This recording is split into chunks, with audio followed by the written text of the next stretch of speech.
Right, welcome to the Dark Artisan podcast, folks. Today I am joined by my good friend, Mr. Grant Fraser. Hello there. Thank you very much for joining us, Grant. And we're joined also by the biggest Necron Overlord around and his crypto thralls running around in the background, Mr. Nathan Young. Hi, thank you. Yes, that was, yeah. And I've just realised that I've got infinite scope on the TV. So, first of all, I want to apologise about you two not being on camera.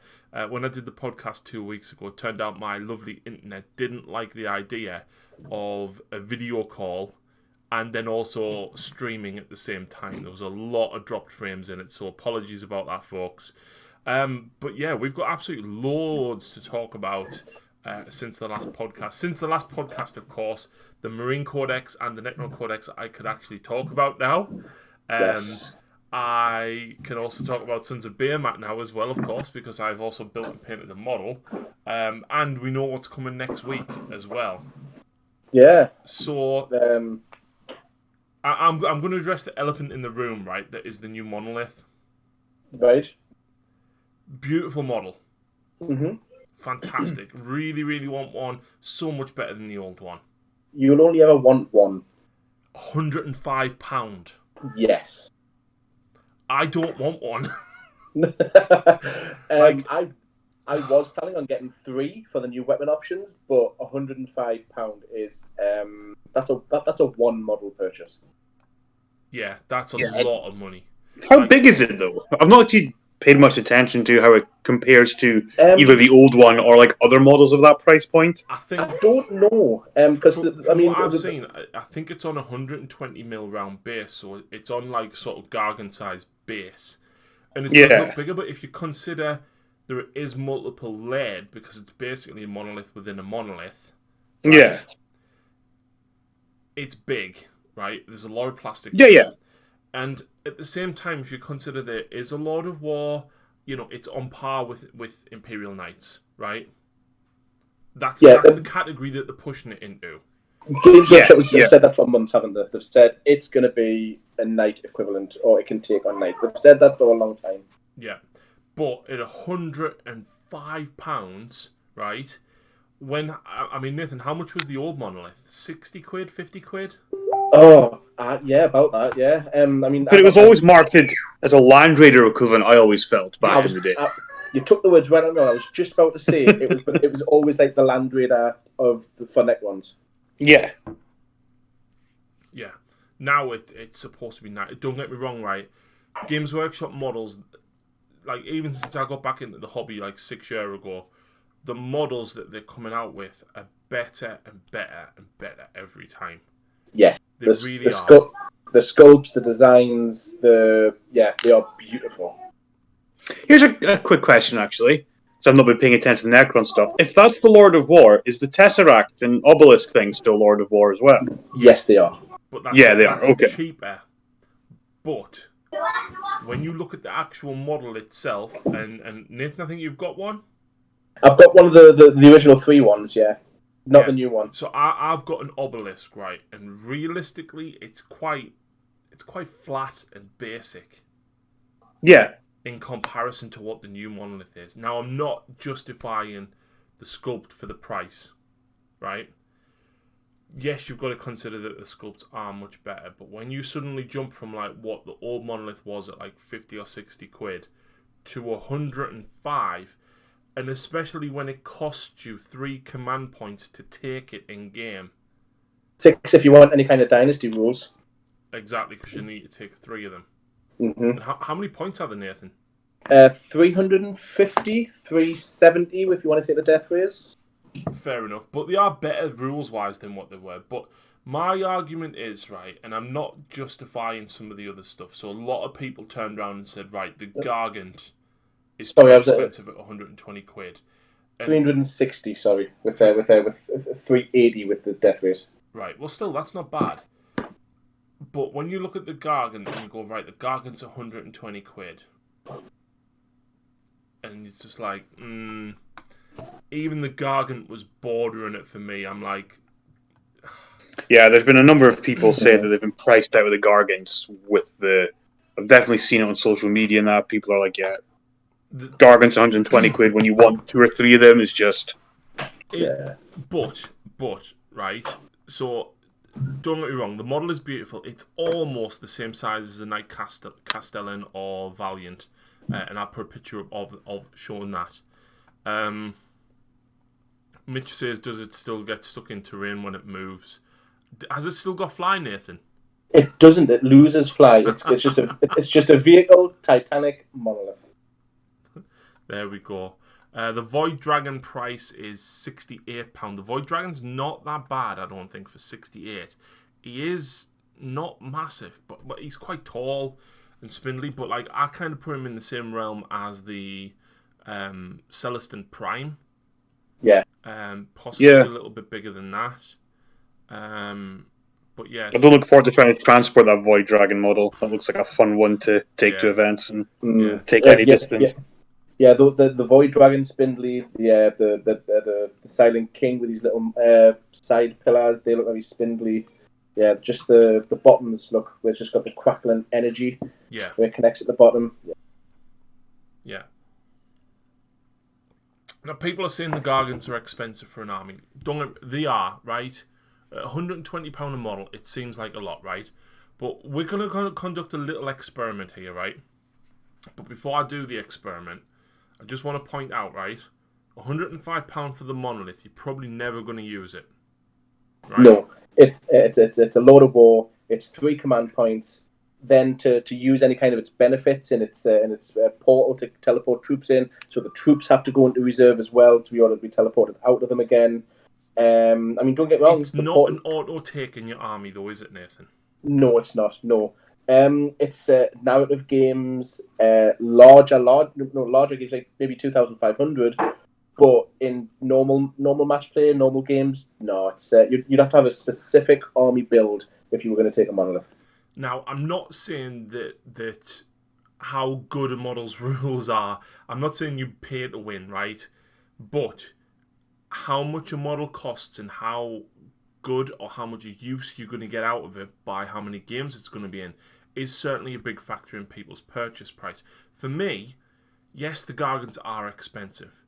Will I use them? Hell yes. Yes, and what army you've been excited for since they were revealed. Exactly. Yes. But when you look at Techless is 105 quid as well. How much of an important part of a Lumineth army is Techless, Grant? I don't think he's going to turn out to be as important. I think you can do a lot of cool stuff with him, but there's a lot more offensive builds out there not using him than there is using. You're more likely to see Techless at an Age of Sigmar event than what you would see a Monolith at a 40k event. Yeah. Oh no, you'll see him. He just wouldn't be like your top tier pick. I don't think is my point. Like that's you'd be building a list for it. If you're paying £105 for a model, you want to use it. You don't want it to be a doorstop. Yeah. I mean, it's the same. I'm not saying that £105 is the right price for it, but it's slightly more justified. If you're gonna use, like, if you've only got Lumineth, you're probably gonna use them 50% of your games. Yeah, you're gonna want to use him because he's still stupid good at what he does. Exactly. It's just whether you want that to go that way or not is the real question. Nathan, when you get your Monolith next week, how many times are you gonna use it? Oh, I might. Well, I was just thinking that because when I bought me Vault, I think I've used me Vault about 4 times. So me Monolith, I'll probably play test him a little bit. So again, probably about 4 or 5 times before I decide whether I actually want to use it as a mainstay or not. Which you probably wouldn't. No. Whereas Gargants, yes, it's £120 a model, but are you going to use it in a Sons of Behemoth army? Yes. So you need at least one. So you're. Yeah. It's like, are you going to buy a knight and use it in a guard army? Maybe a couple of times. Are you going to buy a knight and use it in a knight army? Every time. Yeah. So what we're going to do, right, is we're going to build some lists here. And I think I've just done that totally wrong. Yes, I've just put 5 of them in my cart. I don't want 5. Oh, I put 4 in, but it gave me the free coasters. So there we go. That's 360. Bear in mind, this is all... Wait, where's Age of Sigmar?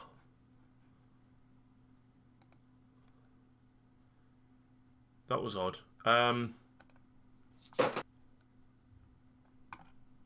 Oh, the Man Crusher kit isn't available for pre-order either. That must already be listed, is it? Oh, I'm not sure. I don't think so. I think it is coming out with that, but it might just not be filed properly on the website. Yeah, Man Crusher Gargant, £75 for 2. But where's he at? I don't know. I just did a search for Man Crusher. Yeah, I imagine it's just like a wee coding issue with the website. Yeah. So you probably want 2 boxes of them because you need 3, right? Yeah, minimum of 3, but there's definitely. I did actually see a cool list running a bit more than that, so I think there's play either way with the Gargant. I think 6 of them and 2 Gargants is probably pretty decent. Yeah, I think that's where you're gonna go. But that's where's the book? Why can't I pre-order the book? I don't know. The GW websites was being a bit funny. If you just search for stuff, you'll tend to get it better. Age of Sigmar. Pre-orders. There we go. 25 quid and 10 quid. Right? How much does that come to in my cart? £545 for an army, okay? Yeah, it's more than what I budget for most armies that I play. Right. Let's build some other armies. I was going to say, you don't tend to buy an entire army. You tend to buy like models and bits and pieces in one go, and that's all. Yeah, you do. 120 is a lot to pull out in one go. But if you're into... Let's go Daughters of Cain, right? Daughters of Cain. How many Witch Elves do people run these days, Grant? 60? Yeah, I would say you're looking to do something like that. Not seen much Daughters of Cain in a while, actually. So we want 6 boxes of Witch Elves, right? Yeah, I know I'm being ridiculous, but I want to... No, you're not. No, I just know how much I just know how expensive this is going to get. Yeah, it's like me building my Fire Slayers army. I know. Exactly. So... Oh, what happened there? Was that me? Grant's gone, apparently. Oh. Add... But apparently he's already in the call. I don't know how to add him back. Nathan, hang up and I'll ring you both back in a sec. No bother.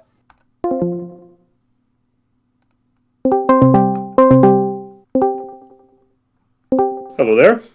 Hello. You dropped out for some reason. Yeah, I wasn't sure if I dropped or everything dropped or what happened. Now, how many cauldrons do you have in the army, Grant? I think just the one usually. Okay, and then what else do people run on top of that?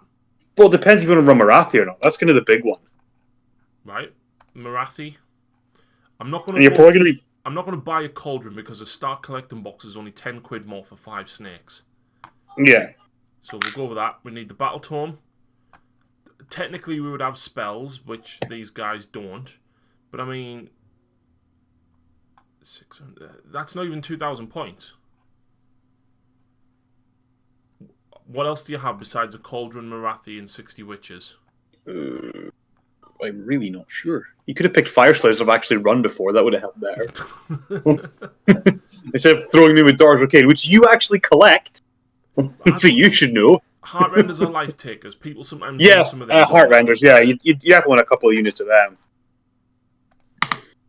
There's 2 units, right? Yeah.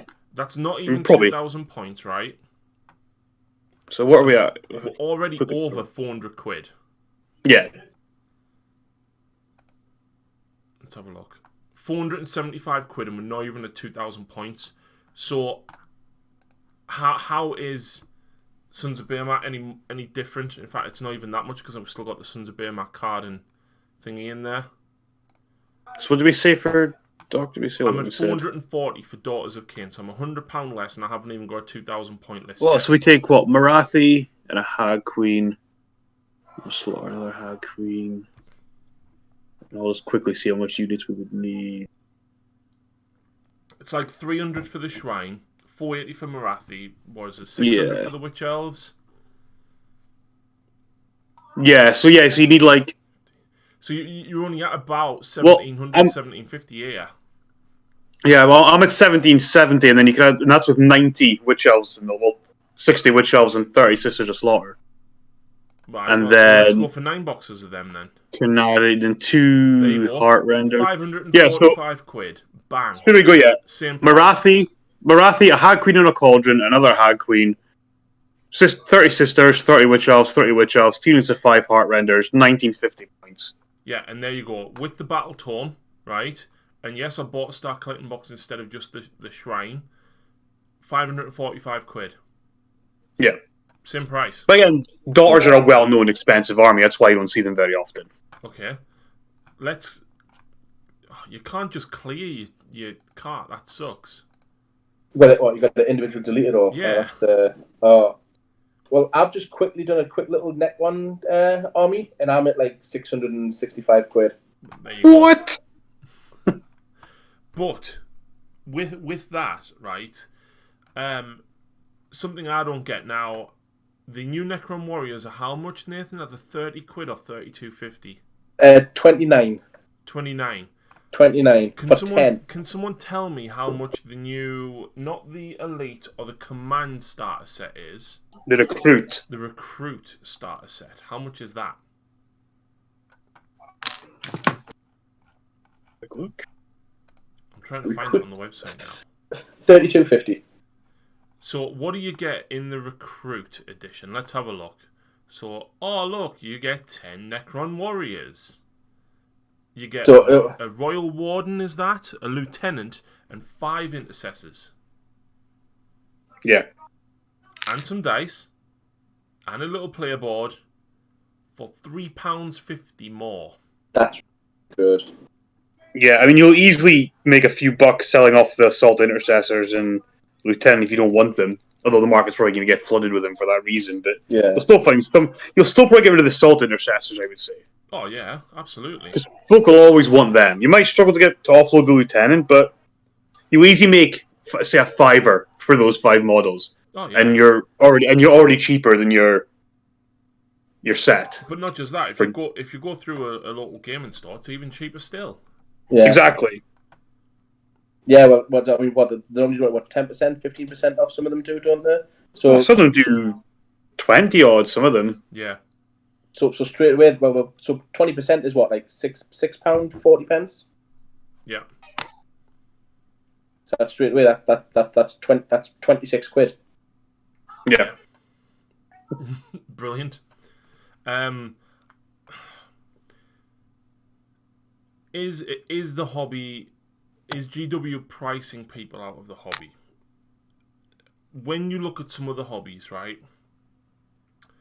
I don't think it's any more expensive than a lot of other hobbies out there. So, No. So Sam, my best woman when we got married, and her partner Alan go to airsoft. That's what they do on a weekend. Right. How much are their guns? How much are their gear? I have no small idea. Fortune, I would bet. Yeah, exactly. Now I can't tell you exact prices because I don't know. Yeah. But what if you like collecting Lego? Yeah, that's one. That's a great example of one. Lego, that Lego store. Lucy collects Lego as well, which is why she's never bought any Warhammer in a long, long time. Because we've been buying Lego. Let's have a look at some of the Lego stuff. I think that always gets me about Lego getting to the price it's gotten to is that it used to be for kids, and I don't know if it is anymore. The license, depending what license it is, yeah, adds to. I mean, Lego you pay for the name anyway, right? Yeah. On top of that, you've got Marvel, Harry Potter, Star Wars. You're buying the new Mario Lego. When I saw the price, they can actually play. It's cool. When I saw the price for the Mario Lego, I was like, "Wow, that's expensive." Mark's actually just joined us in chat, and he says airsoft guns of a decent type, around 100 to 400 base without upgrades. Multiply that by 2 for 2 people. That's 2 armies. You know what I mean? Me and Lucy could go buy an army for that. We could. Yeah. Sam and Alan go and play airsoft every weekend. Me and Lucy play Warhammer every weekend. Yeah. Look Swings and at this. roundabouts.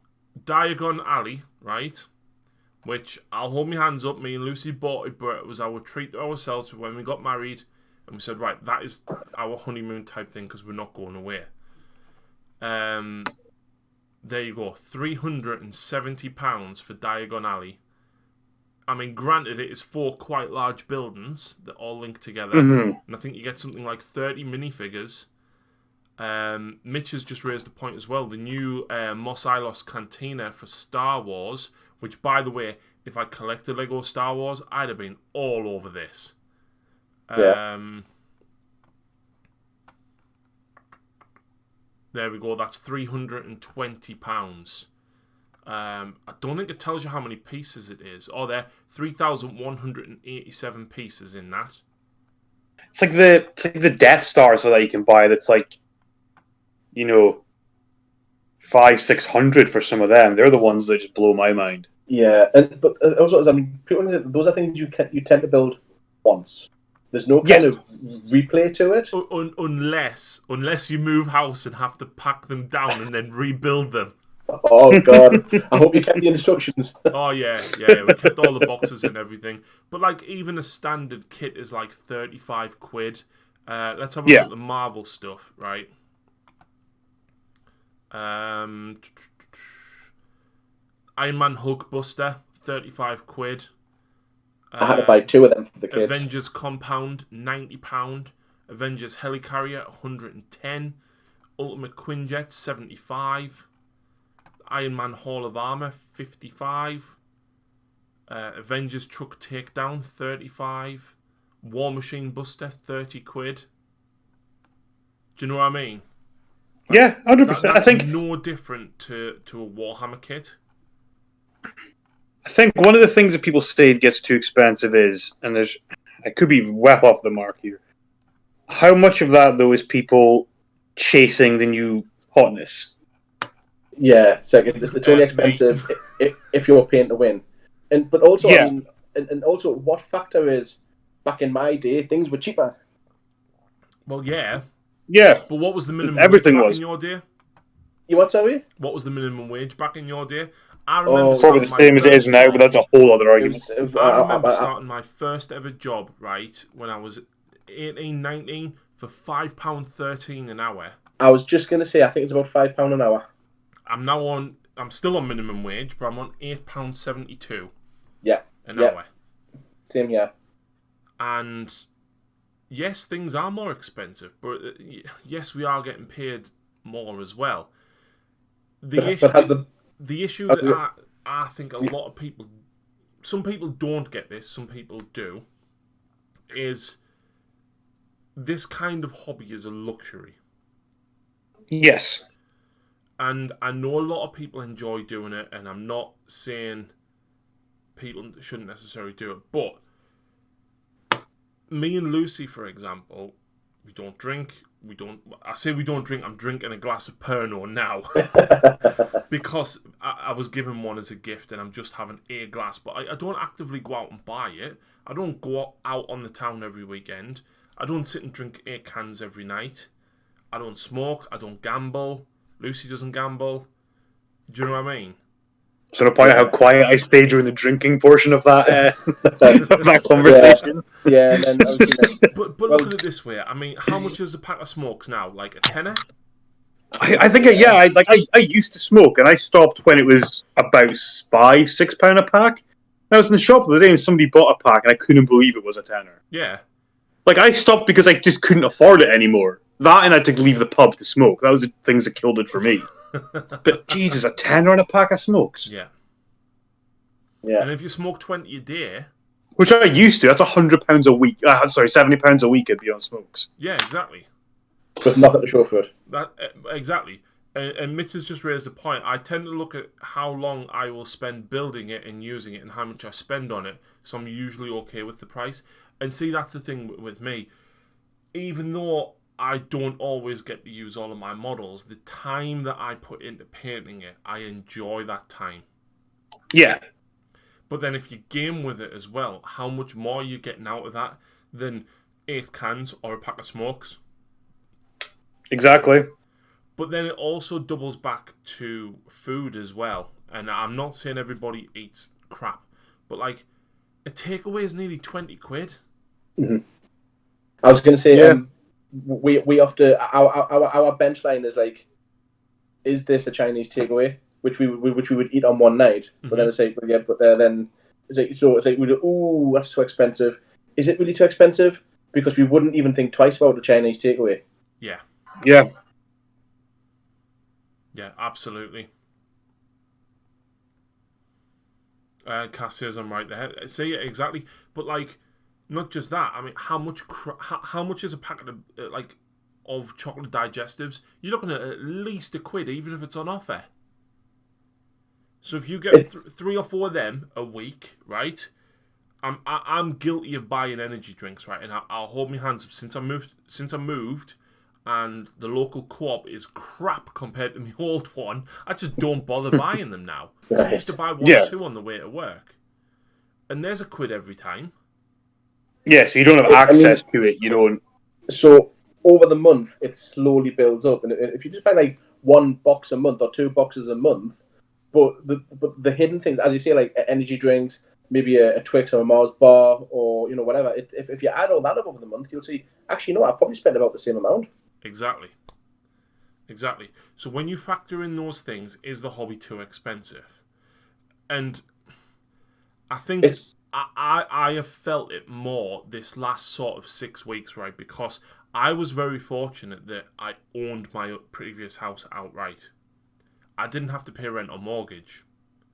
So I had quite a generous disposable income previously. Mm-hmm. Now that me and Lucy have moved in together, obviously Lucy isn't able to work and I'm working for minimum wage. But I've now got to pay a mortgage out of that. I've got to pay life and health insurance out of that as well. Suddenly, I'm like, another £450 a month down. Mm-hmm. Yeah. Compared to what I was previously. Yeah. And because of Lucy's situation, she doesn't get benefits anymore.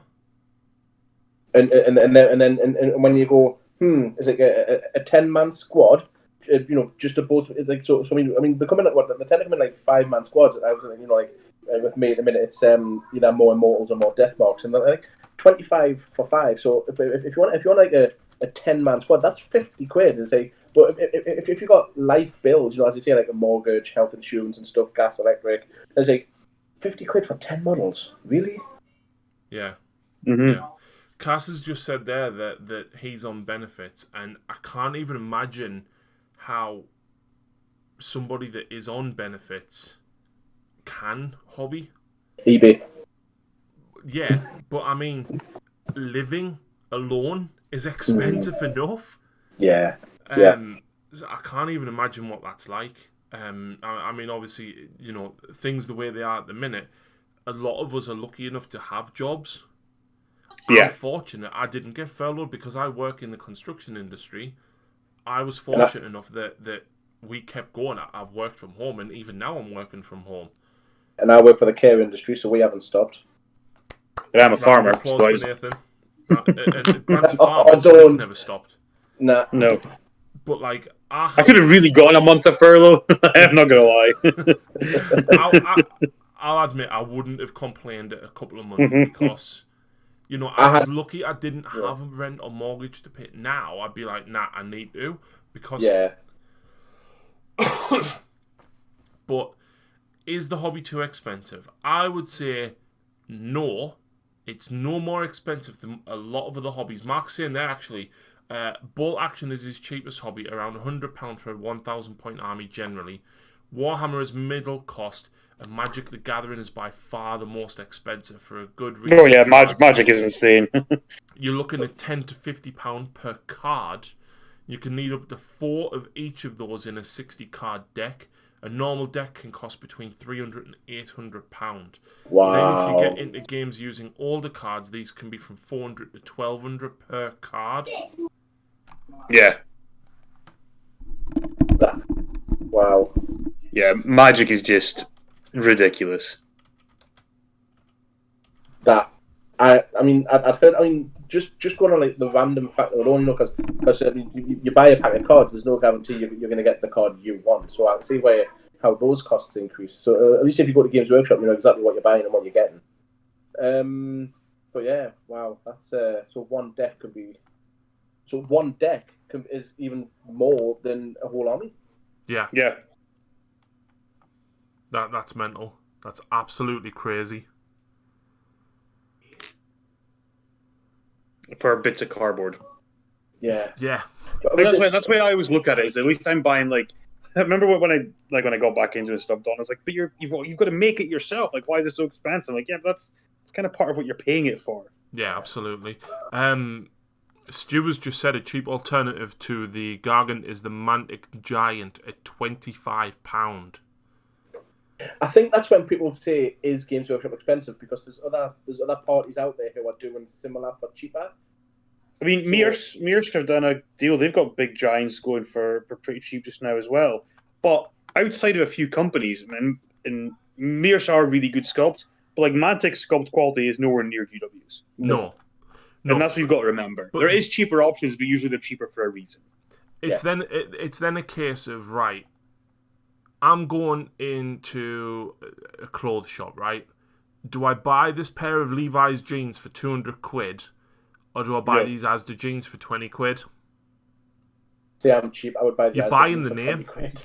Yeah. Oh, I would buy the cheaper one. I would. But a lot of people that we know probably do buy expensive clothing like that. Mm-hmm. And you know, if that's their thing, then fair enough. I think the whole thing is the hobby too expensive? It depends on what your hobbies are and what your money priorities are. Yeah. Yeah, that's good. Yeah, that is good. I agree with that. It's just life, always finds a way, as Jeff Goldblum used to say, you know. But there's always a bill that just rears its head when you're not expecting it. Yep.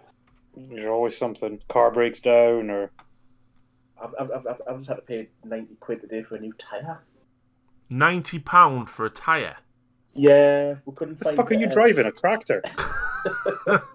No. My mum has paid like £120 for Discovery.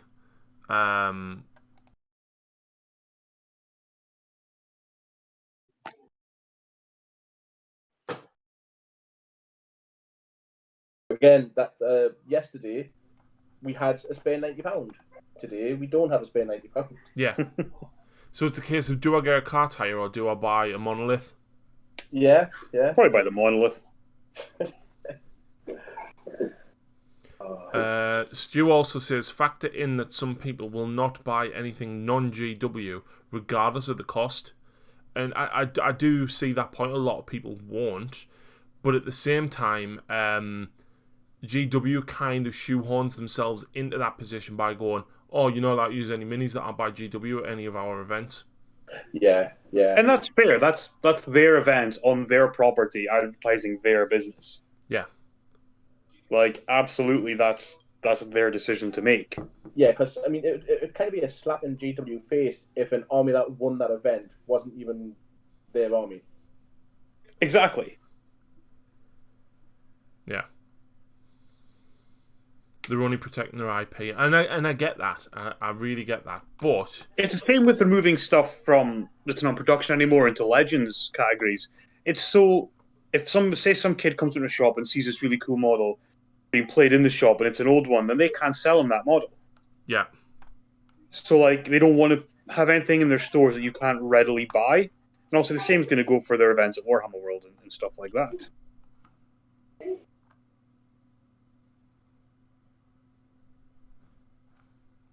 I don't know. When I first started this conversation, I was all like, yes. But actually, you kind of maybe swayed us a bit, Howie.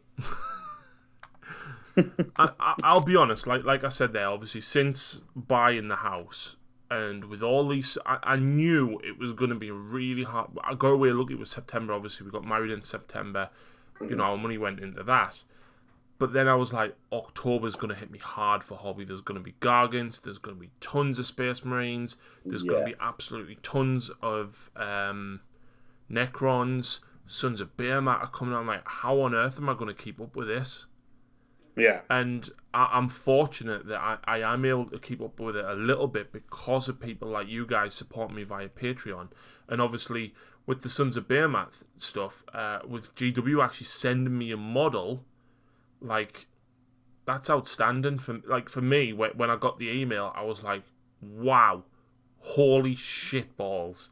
Like, Yeah. wow. So, I'll hold my hands up, right? I've ordered 2 more. I have.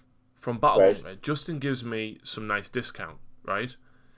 And even then, that was still quite a bit. I've also took on a commission, which I've been paid for, and I've put that into the Gargants. I then spent a small amount last week on some Space Marine stuff. I got 2 trikes, the turret, and the chaplain, and I got a Canoptek Doom Walker thing. Oh, the one with the big gun. Yeah. So that's what I got last week. Didn't get any I was destroyers. so pleased that Canoptic gun's a lot bigger than the Reanimator. I was not expecting that, but it looks so cool. Yeah, that's not actually that badly priced either. I think it's only about 30 quid. But No, that's not too next bad. week, all the Necron stuff coming out, it's just like, that's a lot of stuff. So you've got the Monolith, you've got the what do you call it? The terrain feature. Oh, the Star Steel. They're really nice. Dominion. The Convergence of Dominion. Yes. Yes. I really like them. I think they're really nice models. Mitch says, bring out the card Orc Dread, and Kara has joined us. Thank you very much for joining us, Kara. But yeah, so Yes, the second edition cardboard Orc Dread. I remember Somebody used that not long ago in an event, and they got away with it because it was an official GW model. on a 25mm base. Yeah, it's what it was supplied with at the time. Yep. So Like, it's a dick move, but I kind of love it. but So yeah. I've just checked that there Canoptic Doomstalker, Uh-huh. and it's temporarily out of stock online already. Right. It's only $26.50. That's cheap. That's really good. That's cheap. So I got basically one of each of the Space Marine things and the Doomwalker. But then obviously I've gotten the 2 Gargants and I've ordered the cards. And God, that must be a really thin card pack for the Gargants. oh shit, yeah, there'd only be 4 things in it. Yeah. Fuck, that's a tenner as well. Yeah, that's why I can't wait to see what's actually in there, because there's got to be a little bit more than just the... I didn't even The think basics. of that. I didn't even think of that at all. But We need an unboxing video of that. but yeah, like next week is the Monolith. You've got the Ophidian Destroyers. You've got the Warriors. You've got the Scorpec Destroyers. You've got the Convergence of Dominion. You've got the Hammerfall Bunker. You've got the Tech Marine. I think that's it. Yeah. And like, The Marine stuff I've isn't really seriously had to starting go, right, what do I actually really want? Because I can't have it all. Yeah. I can't. No. Well, that's also one of the reasons why when the Indomitus box dropped and you got the new Warriors and you got the new Scorpec Destroyers, I did swap with someone, because I knew that once the models did officially get released, I wouldn't be able to buy what I wanted. Yeah. Cass has just said the Void Dragon as well, absolutely. So, I mean, what Nathan, have you got the prices there from last week? I'm just on the Games Workshop website at the minute. They won't be listed. But I think the Scorpec Destroyers are probably like 34, 35 quid. The 34.50. 34.50. How much are the Ophidians? 32.50? The Ophidians aren't. Hang on. Let's see if we can find... Can't see any. Hang on. Go away. These won't be listed on the website yet. No. No, I don't know the price of them, sorry. Someone I'm says looking. go to the hamster is dead. I don't know what that is, and I hope it's not something that I shouldn't be sharing.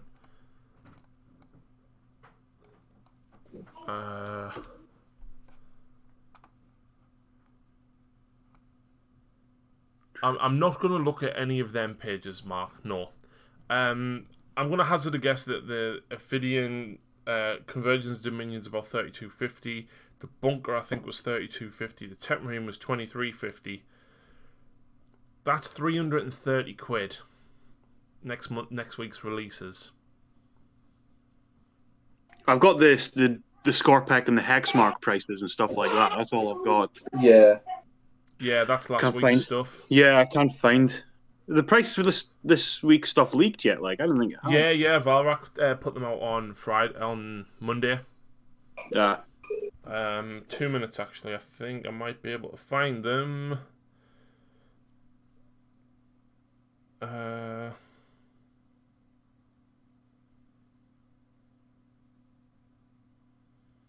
Where are we at?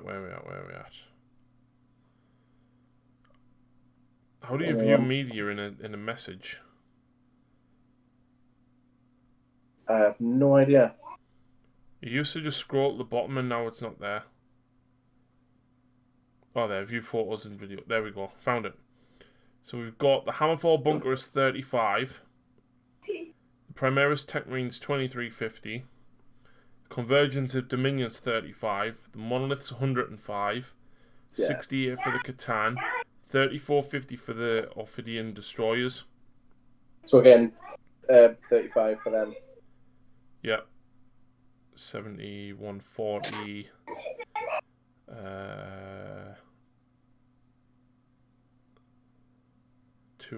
305 quid for next week's releases. And that's just again the minimum squad sizes as well. Yeah. Like, that's a lot of money. Yeah. Because the Ophidian and the Scorpec Destroyers can have 6 in a squad. Yeah. So that's like 70 quid each. Well, Mm-hmm. the Scorpecs are 6. What we've got? No, I'm in HQ at the minute now because the Ophidian are fast attack, aren't they? Scorpecs are a push fit kit too, aren't they? They're kind of. They're the ones from Indomitus. Yeah, you're looking at £70 for a full squad of like 6. Yeah, but again with the Scorpec Destroyers, right? If you go to the middle, Yeah, is there not a the Elite multi-part Edition. kit coming for them? No, are they just the same? No, they're just the same. If you look at Okay. the Elite Edition, you get 3 Scorpec Destroyers, 3 Outriders, 10 Warriors, the Lord, a Captain, and 5 Intercessors for 65 quid. So for 30 quid more, you get your Warriors, which you're nearly paying for anyway, and then you get all the Space Marine half completely free. Yeah. Anybody buying the actual Scorpex is crazy. It's like I don't mind paying if it's a multi-part kit, but when it is just effectively a single like mono-pose kit, you do feel a bit like, okay, you could have made this a bit cheaper. But Kara says, I look at it as a computer game these days costs 50 quid, and a lot of these have maybe 30 hours gameplay for some of the big titles, whereas 50 of models will take that to paint and build, let alone how long you'll use it for. And that's a very valid point. Like, I don't buy tons of video games, but I buy enough on my Switch to, I probably buy a game every 2 months, maybe. I tend to use the Xbox Game Pass and just to get the but again, that's costing me £10 a month. So every month, something like that. Yeah. Yeah. So I've had that since at least a year. So there's 120 quid on new games. Yeah, and when I just pre-ordered the new freaking Xbox as well, like at the end of the day. So yeah, although I did it on their All Access Pass, which was a crazy good deal.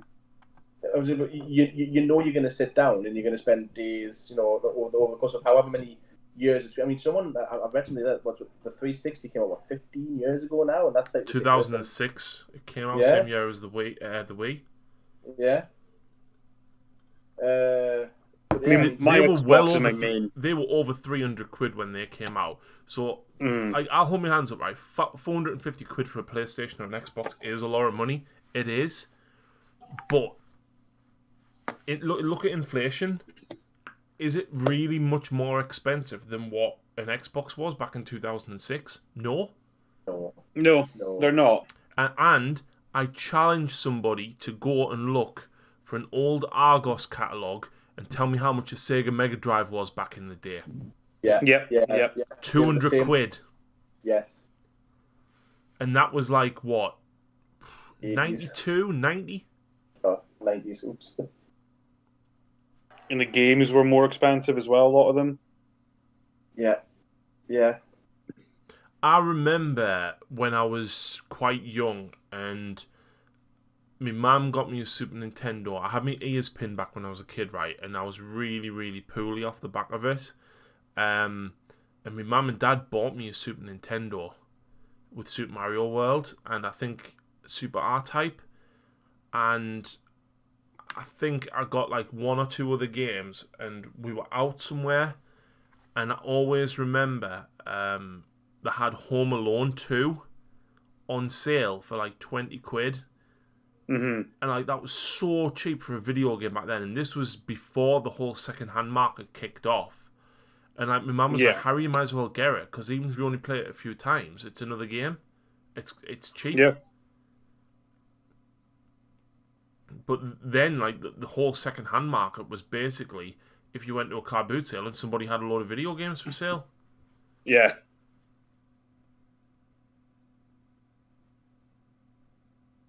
So, no, then you've changed my opinion. I don't think it's too expensive. I think we're just getting older. I think for somebody like me who... I'll start again. For somebody like you, Nathan, who has one army and possibly a smaller second one, not that expensive. For somebody with an addictive personality like me... And me. Yeah, but you sell yours. I have parted with exactly one army in 6 years, Grant. Yeah, that's true. I mean, I do tend to move mine on if I'm bored of them or don't think I'm going to use them again. Yeah. Cass says SNES these days are 100 plus. Yes, they are now. And I've always said you'd rather go to jail than sell an army. Yeah, you probably didn't hear that. Lucy just said I would rather go to jail than sell an army. But no, Cass says a SNES is over 100 quid now. Yes, it is. And the reason for that is because of the popularity rise of retro games because of Twitch. Yeah, like, speed running now is such a massive, massive part of... That's all that is on Twitch, almost. Like, yes, there is a lot of... There is a good Warhammer community. There really is, right, on Twitch. Fantastic hobbyists and everything. But when you look at... Like, do either of you two, out of curiosity, know of Games Done Quick? They have the summer event, yeah. I've watched a few of them on YouTube. Yep. Only through you mentioning it. But prior to that, no. Right, so they've got 2 events a year that they normally run in person. And last year, in one of their events, they raised over $4 million for the Prevent Cancer Foundation. Just because people were turning up, like people who were well known in the speedrunning community. And then obviously people were going there, people were donating things for them to raffle off. And obviously people would donate whilst they're live streaming on Twitch 24 hours a day for 7 days straight. People would and they would read out their donations, and you could put your donations towards incentives to name certain characters in games and to do things like that. And I watch a lot of video game speedrunning. I really do. And one of my favourite ones at the minute, and Grant will know that I've bashed people to hell saying, go and watch this. Mitch Flowerpower's Super Mario Bros. 3 point tournament. It's brilliant because it's not a straight up race.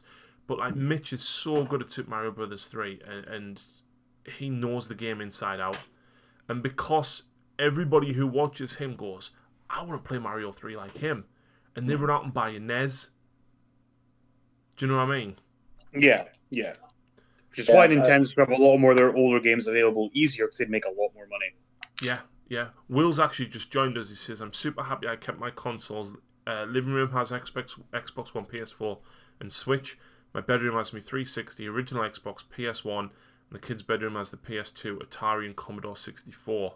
And he's got his original NES in the living room and his Mega Drive. Honestly, right, my Switch, I play more Super Nintendo and Nintendo games, and then I bought the Sega Mega Drive collection, and I play them more than my Switch games." See, retro gaming doesn't do anything for me. Oh, I like it. It's good. Streets of Rage 1, man. Yeah, they're fun, but I played them back in day. I'd rather play new stuff. See, 1 really shows its age. 2 is where it's at. Yeah, you're right, actually. That's fair. Yeah. But, like, I watch a lot of Streets of Rage 4 runners at the minute as well, and, like, a lot of them do go back and play the older games as well, but honestly, like, if you watch, I watch world record progression videos, and there's a guy on YouTube called Summoning Salt, and he does, like, mini documentaries about the progression of world records in video games. Yeah, I watched one where someone explained how the Mario 1 world record works. 4 minutes 56 point whatever. Yeah, and it was really it's insightful. such a good documentary, isn't it? Because it's all about frame rate and how you've got to wait 7 seconds before the start of the game, because then it has 27 frames. A bus comes every 27 frames at the end of the level. Yeah. It's there's so insightful. How do people find these things? But even since that documentary, Cosmic has actually posted another world record on top of that. How? It can only be a fraction of a second. It can only be a fraction of a second. Oh, yeah. You're talking like 2/100ths of a second. Oh, nah. No, sorry, 2/10ths of a second. But this is why retro video games are now so expensive to buy the originals. Yeah. And I would love one. It's going to go for crazy money. Yeah. Like a Nintendo 64 and like Mario 64 or Zelda Ocarina of Time, you're looking at close to 200 quid for them. Yeah. Yeah. I nearly went deep into like retro gaming about a couple of years ago, and I was going around like conventions and markets and stuff, and I was shocked by you can buy basic bog standard games for cheap, but the real games are like 50, 60, 70, 100 quid. Yeah. And then you get the ones that are just nonsense money. Yeah. The super rare stuff that's just like thousands in some cases. Yeah. Just going on to something actually, I'm going to just quickly go to Instagram. I know you guys probably can't see it because obviously you're in Discord with me, but when video games are valued, the original ones, as to how much they are worth, Mitch Flower owns the second highest rated Super Mario Brothers 3 original box. Yeah, because they get the same kind of rating what comics get, don't they? For like whether they're degraded, whether there's scuffs, scratches. This is rated 9.4 out of 10. But that means it's never been opened, doesn't it? It's still sealed. So there could be nothing in there, or it could be like a completely fake game or something. Like, see, that's one. There's a part of me that wants that to be true. But I feel the same way when folk buy like bottles of booze for like thousands and never drink them. I always hope they do drink them and they're god awful. So this is rated A+. Will's just said, wait, that's worth money. Yeah, Mitch paid about $5,000 for this. So it's in like, you know when you go into Sainsbury's and stuff and they've got the DVDs on the shelf, but they're in like a plastic container that you need the security tag to get it off?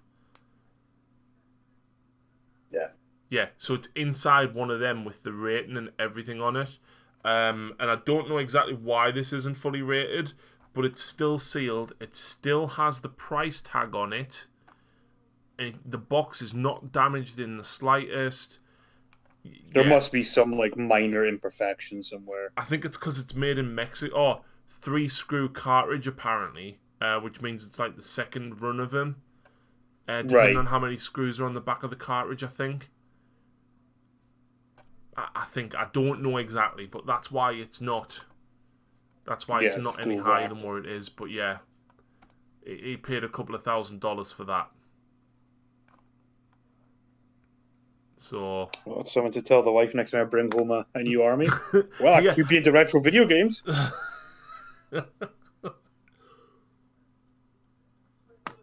yeah. So Grant, Yes. is the hobby too expensive? I don't think so. But I think it's important, like anything like this, to know your limits. It's not a cheap hobby. Box. Like, it's expensive, yes, but it's as expensive as you make it. If you can wait and buy stuff slowly and do it that way, great. You're probably going to be better off. If you're jumping army to army constantly, it's probably going to be a lot of money. Yeah. So I think it really depends how you approach the hobby in that respect. Like somebody like me who has not all the armies, but you know what I mean. I have a lot of armies. Mm-hmm. Keeping up with that amount of releases is hard work. Yeah, but then the way to look at it is, for you it's slightly different because you're able to make content Yes. from what you own. So there's a little bit of like more value for money than the likes of I would get, for example. Yeah, absolutely. Because I'm not. Whereas for me, I look at it like it's my primary social life, really, is going Because to events. You go to the events, yeah. Yeah, so that's where I'm looking at getting armies in. Because right, if I get someone that's fun to play, that I enjoy playing, I'll enjoy going to these events, and I'll have a great time. So I've always got that to factor into it as well. Like, yes, the army costs a bit, but then I've got like hotels and everything like that on top of it. So that's kind of where my hobby goes as well. So it's what you make it. I could just stay at home and just playing locally, and I wouldn't be spending as much, but I probably wouldn't be having as much fun. Yeah. And that's kind of what it comes down to. A couple of comments. Will says, so I don't have retro console stuff that's worth that, but I have a retro card. I have a white border original set Black Lotus from Magic the Gathering. Its value is 30,000. No way. I said I'm saving that for retirement. Mark says, if the grading is similar to card rating, it could literally be anything, even stuff out of your control. The printing might be faded, the wrapping might be crinkled or aged, the print might be slightly off-center.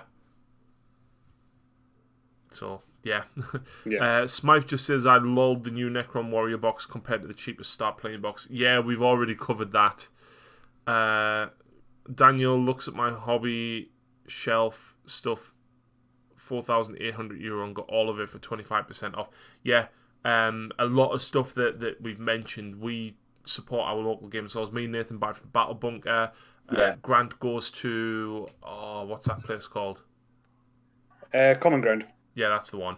And so, yeah, I tend to buy a lot of my Ice and Fire stuff there. I have just messaged Battle Bunker about potentially buying some stuff from them as well. So I might end up supporting them as well. Yeah. Cass says the hobby is getting more and more expensive, and I personally think it's trying to push people out. I don't think it's trying to push people out at all. No, because there's no sense in games. Games Workshop don't want less people playing. No, they absolutely want more people playing. They want more people buying more models to make more money. At the end of the day, they are a business. That is what they are there for. It's finding the sweet spot of how much people are willing to pay. That's sort of what they're doing just now, I think. Yeah. We also already went through, so we went through Sons of Behemat, and it's about 550 quid to build a Sons of Behemat army. We looked at Daughters, it's pretty much exactly the same to build an army. It's just, with Daughters, you can buy a box at a time, rather than forking out for the whole model. And that wasn't even including, like, your core books or anything. Smythe says, more complex models equals expensive models. Malifaux compared to AOS or 40k is so much cheaper. Yes, but the models are equally nowhere near as well made.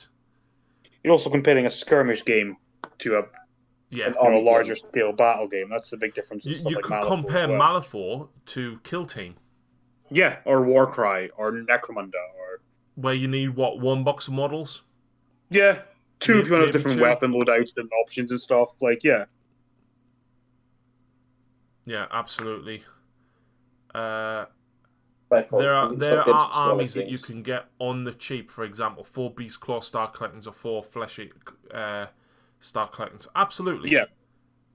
Absolutely. And Kara says, yeah, but it is a skirmish game. Yeah, absolutely it is.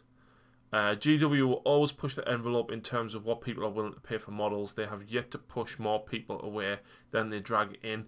Games Workshop is bigger now than it has ever been. If you look at their financial records, right, over the last sort of 4 or 5 years, and I used to discuss this with one of the accountants when I worked at SCS, he knew of Warhammer because of me, but he wasn't into it.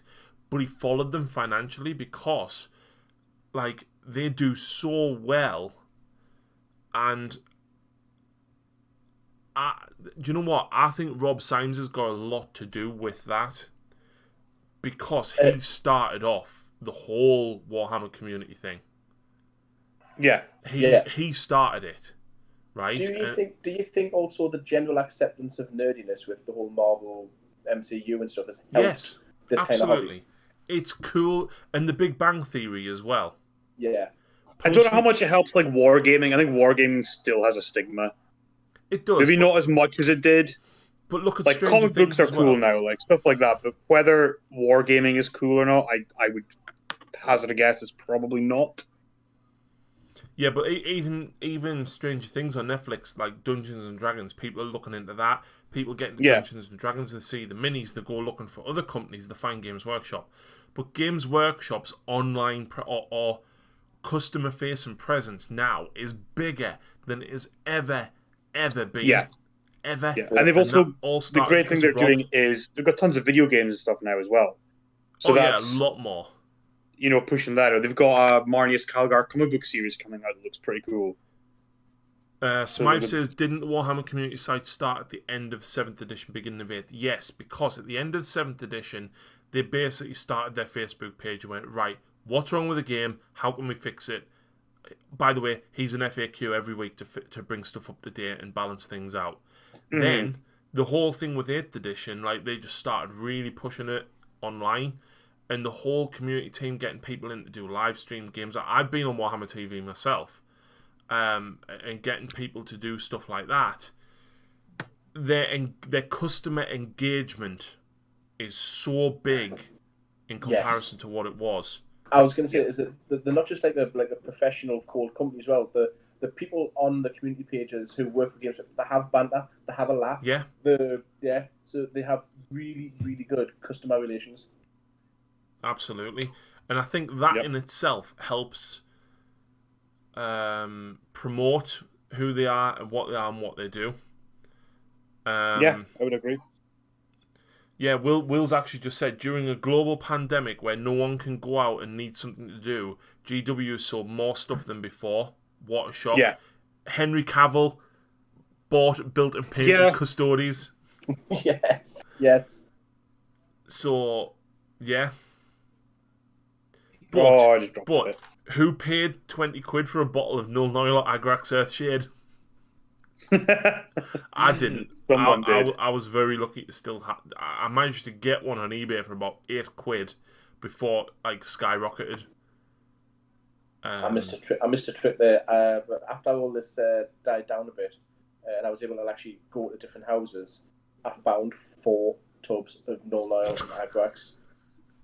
Oh. Ian ran out in the middle of his Warlord Titan. I was like, I found 2 of my dad's and I found 2 of my mum's. When am I having a battle with Winters? Well, not anytime soon, because I can't battle with anyone but Lucy at the minute. Which she's not overly thrilled about, but it is what it is. It is what it is. Can't do anything else. Thank you, Lucy. Just set up in your garden. For one Gargant and 6 Man Crushers and a book is 296. Yeah, Cass, we worked it out earlier. A full 2,000 point army is just over 500 quid. Tabletop Simulator, you're playing one. Yeah, but I can't record that as content, Will, and then release that. No one... I mean, people do that. I've never watched a Tabletop Simulator game. I never will and have no interest in playing it. But I have seen people uploading TTS videos and stuff like that. Yeah. I mean, there's been full TTS tournaments and stuff during There's lockdown. a channel that I follow that's actually doing a Song of Ice and Fire tournament. I've seen a few of them on TTS. It's actually separate rankings for TTS and Real World for Ice and Fire. Tabletop Simulator 40k I want to play as Dawn of War. Yes. But not the third one. No. Just the first one.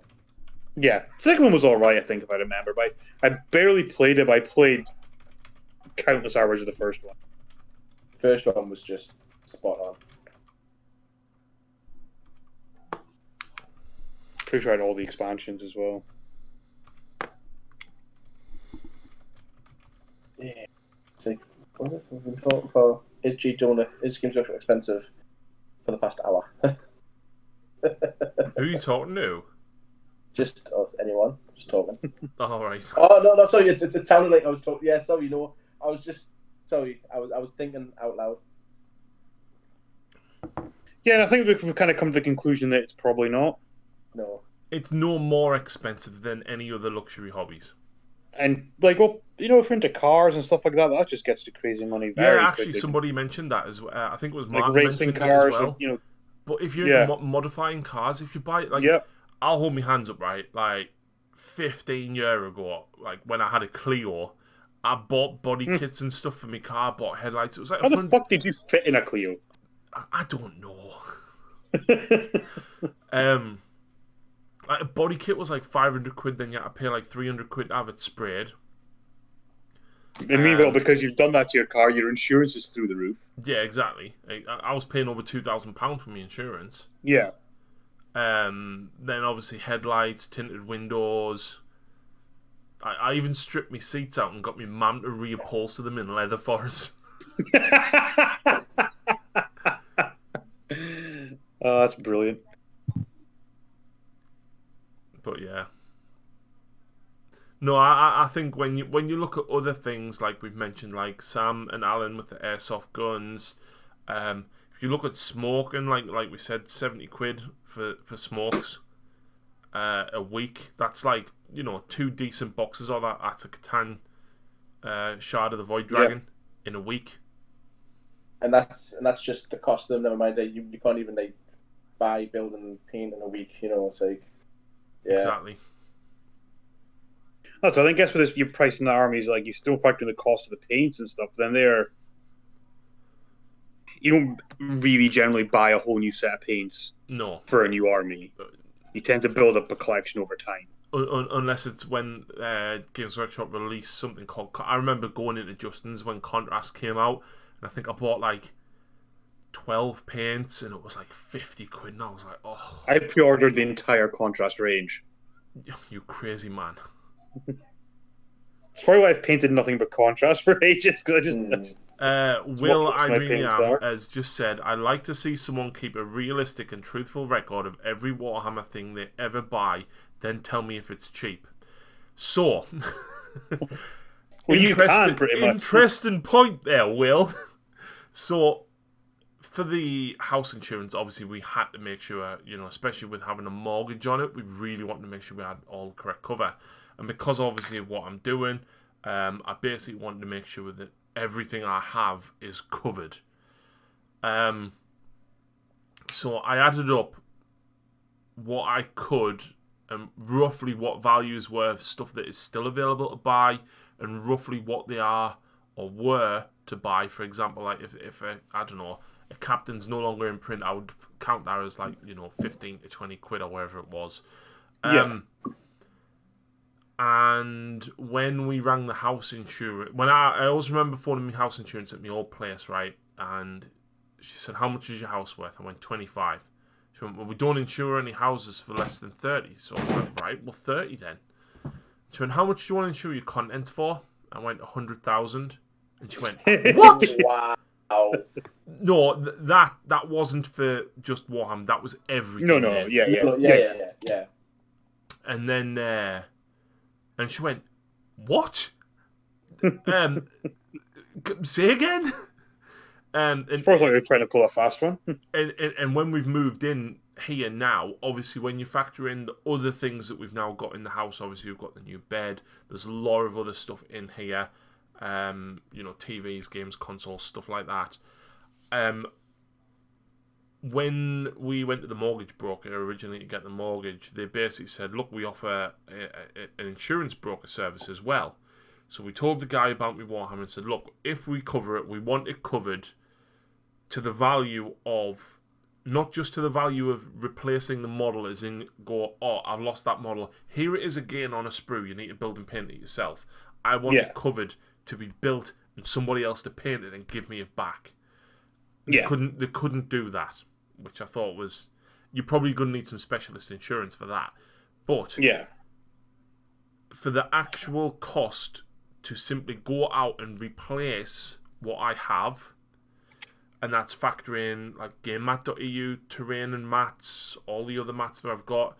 When you added up the number of paints that I have at £2.50 each, the brushes, if you factor everything in, what I have here to replace came to more than double what I sold my old house for. That's that's a sore one.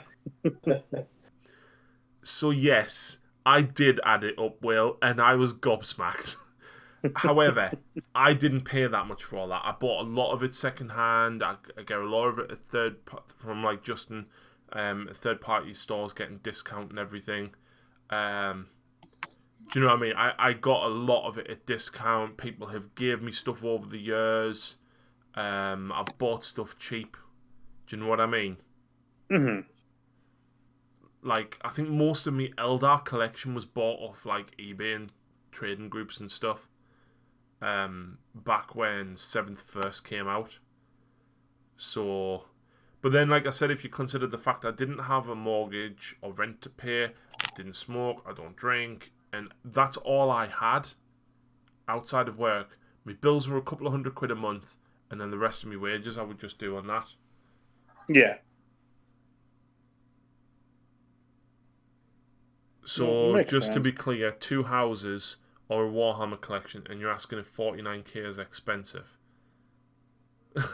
I think yes, but the difference is, though, Will, is this isn't just a hobby for me. Like, this is pretty much a second job for me. Yeah, so as a hobby-wise, I wouldn't buy everything. How many battle mats do you own, Nathan? None. Grant, how many do you own? 3. Most people probably have between those two amounts. Yeah, I would say, yeah. Do you know how many I have? Oh, well, you 12. did I was going to no, because you did the open, didn't you? And every table had one. Yes, and there was 15 tables at the open, and I still had more mats. Yeah. There you go. Normal people don't have that many mats. No, but then a lot of those mats, I would assume, were bought with because you're running the event. No. Okay then. A lot of them have either been given a discount or things like that because I use them and show people them. Yeah. Obviously, I have a sponsorship with Game Mat. I won't go into details of it, of course, but I use a lot of Game Mat mats, and I don't pay a full price.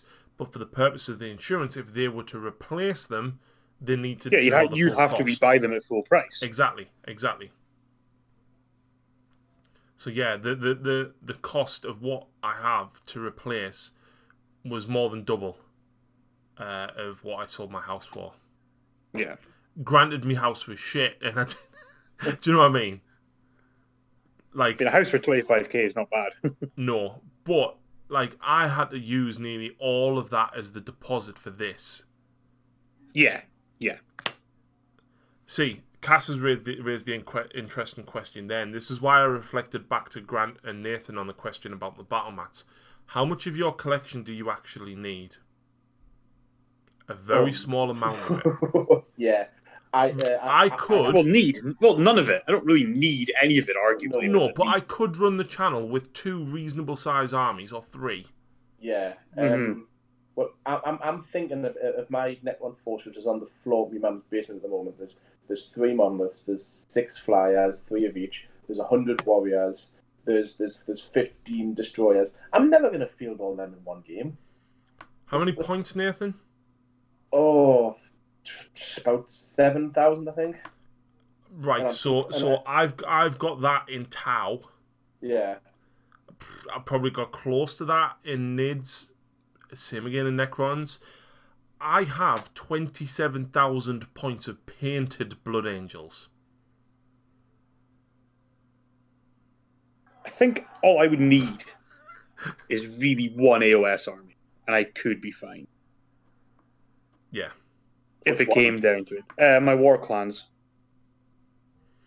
Yeah, I mean, look at Scarredcast. He pretty much exclusively plays Drukhari, right?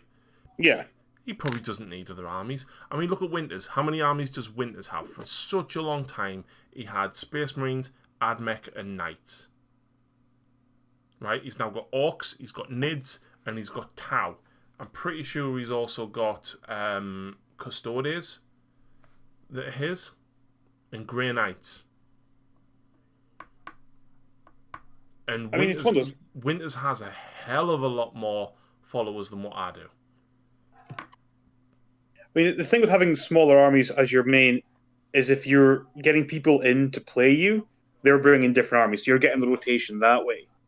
Obviously, if, like, when it's you and Lucy, it makes sense for you to have a bit more armies because you can vary it up without having to get more people in. Yeah, I mean, obviously, during everything that's going on now, yes, absolutely. Yeah. Absolutely.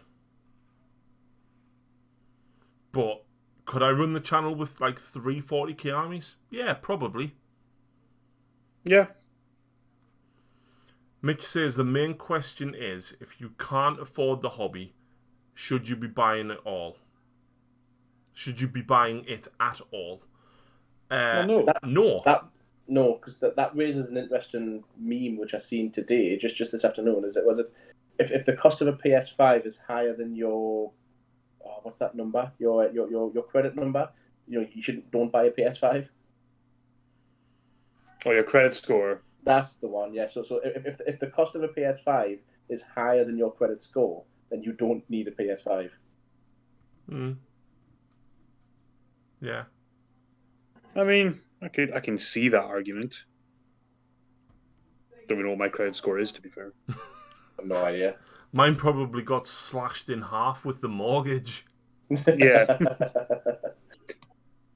Well, my house comes with a job, so I'm like So I probably don't have a great one anyway, because there's not much gets put onto mine as of the last few years.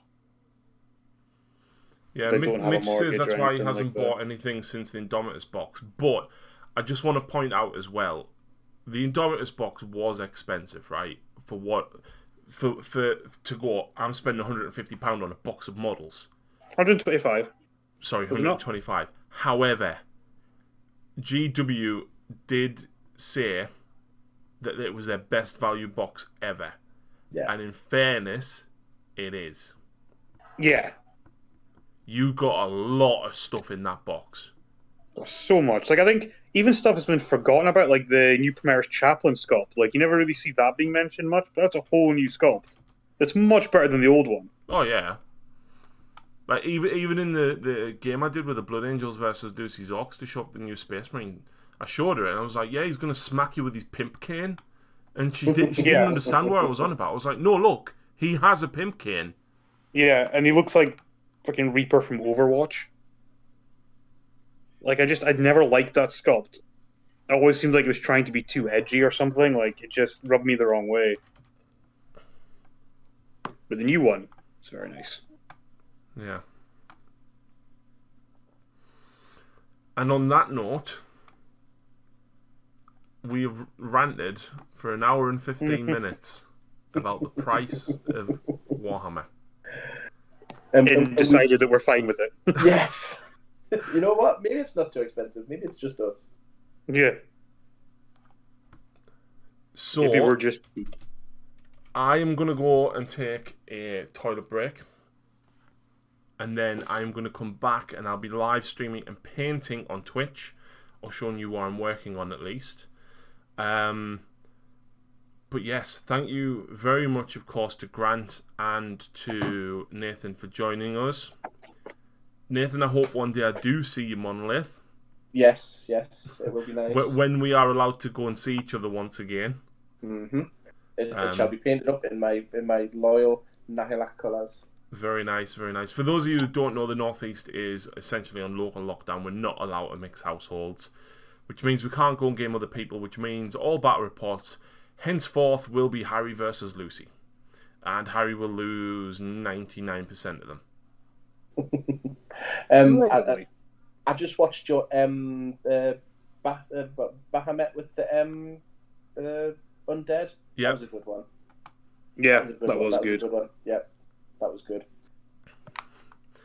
But yeah, 40 was the re-rolling save. Don't even get me started on her saves. Just don't. But yeah, I am going to continue painting, guys. Do not go anywhere if you're watching us on Twitch. Thank you very much, Nathan. Thank you very much, Grant. I will speak to you, no doubt, very, very soon. But in the meantime, I'm going to quickly go and get a drink refill, go to the toilet. Do not go anywhere. I will be back in a couple of minutes. Okey-doke. But yes, thank you very much, gentlemen, and I'll speak to you very soon. Okay. Yes. Okay. Bye. Bye.